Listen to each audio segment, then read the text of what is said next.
Bonjour, ici Jordan, on est là pour une nouvelle vidéo dans laquelle on va parler du nouveau Call of qui va bientôt arriver puisqu'il arrive le 12 octobre. Il y a eu la bêta privée voilà, à laquelle j'ai pu accéder parce que j'ai acheté un code CODE, lol.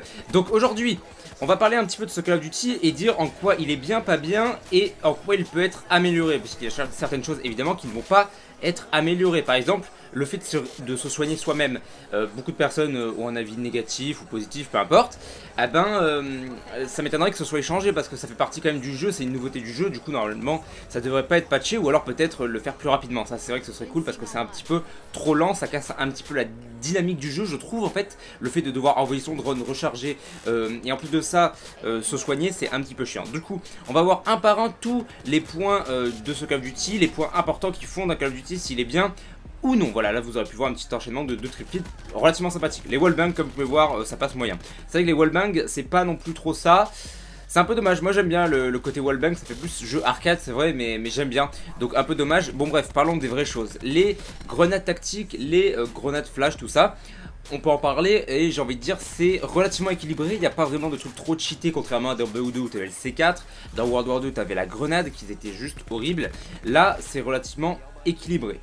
Nous avons les armes sur lesquelles il n'y a pas grand chose à dire puisque c'est relativement encore une fois équilibré. Les snipers qui pour le moment sont peut-être un peu trop faibles, c'est un petit peu dommage. Les fusils à pompe toujours trop faibles, mais de toute façon on a l'habitude de ça sur Call of Duty, les fusils à pompe minables ou trop cheatés, un des deux. BO2 c'était notamment pas mal, World War 2 également, MW2 excusez-moi, et là en l'occurrence c'est vraiment de la pure daube.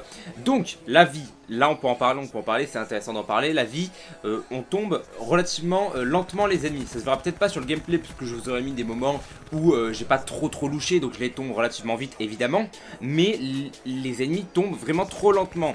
Donc évidemment il faut y jouer pour comprendre, pour voir les sensations, tout ça, mais c'est la première fois qu'un Call of Duty a autant de vie. Après évidemment c'est une bêta, du coup il pourrait patcher la vie. Ce qui serait cool c'est un peu moins, parce qu'une vie haute, moi je suis preneur, parce que ça favorise, enfin ça comment dire, ça avantage les bons joueurs, parce qu'évidemment un mauvais joueur qui joue au jeu et qui n'a pas de shoot, qui a juste de la chance et qui tombe contact, peut mettre facilement 2 balles, qu'alors là il en faut plus 4 ou 5, voire 3-4 dans la tête, c'est un petit peu plus compliqué, voire 4, 5, 6 même des fois c'est vraiment un peu frustrant. Les spécialistes, on peut en parler, les spécialistes sont relativement équilibrés, je trouve que c'est vraiment pas cheaté, je trouve ça pas mal, voilà, rien à dire de plus, c'est relativement cool. Là il y a le petit grappin que vous pouvez voir qui est pratique pour venir rusher comme ça les ennemis d'entrée de jeu, là j'ai galéré comme vous pouvez le voir. Bref, plusieurs choses sympathiques, rien à dire, il y en a aucun qui est vraiment trop cheaté. L'onde de choc généralement tu la vois arriver à l'avance. Seraph qui est un peu fort je trouve, un peu trop fort peut-être, mais encore ça passe puisqu'il faut avoir quand même un shoot relativement bon. Les maps sont relativement bien faites, bien construites et plutôt intéressantes. Toutes les maps qui ont été proposées avaient leur petit charme, leur petit truc à elles.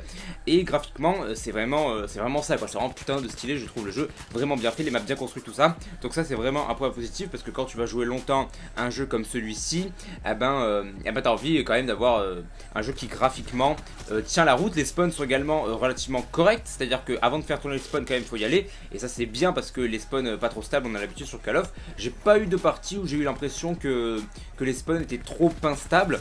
Donc à ce niveau là c'est vraiment également très cool.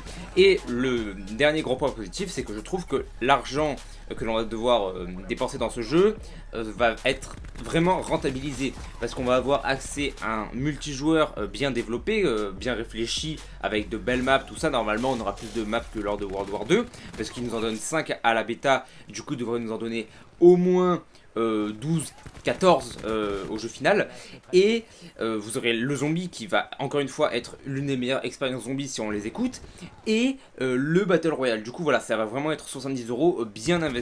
Et encore si vous allez dans vos Leclerc dès la sortie du jeu, généralement vous pouvez les avoir à 50 €. Enfin personnellement moi je peux l'avoir à 50 € dans mon Leclerc à la sortie du jeu si je vais l'acheter directement. Voilà, donc j'ai dit à peu près mon avis, n'hésitez pas à me donner le vôtre en commentaire si vous en avez un évidemment, si vous avez joué ou même en regardant les gameplays des youtubeurs. Qu'est-ce que vous en avez pensé vous? On peut en discuter, à mes yeux ça peut être le meilleur Call of Duty s'il change 2-3 petits trucs, notamment la vie qui devrait un petit peu descendre, à voir les autres maps qu'elles vont donner, à voir qu'est-ce qu'il va donner à la sortie finalement. Mais quand même, de ce que j'en ai vu, c'est pour le moment un excellent jeu sur lequel personnellement je vais vraiment m'éclater je pense dès le 12 octobre. Évidemment il y aura beaucoup de gameplay je pense sur la chaîne, selon que j'ai envie de le tryhard à fond. Voilà, allez, ciao.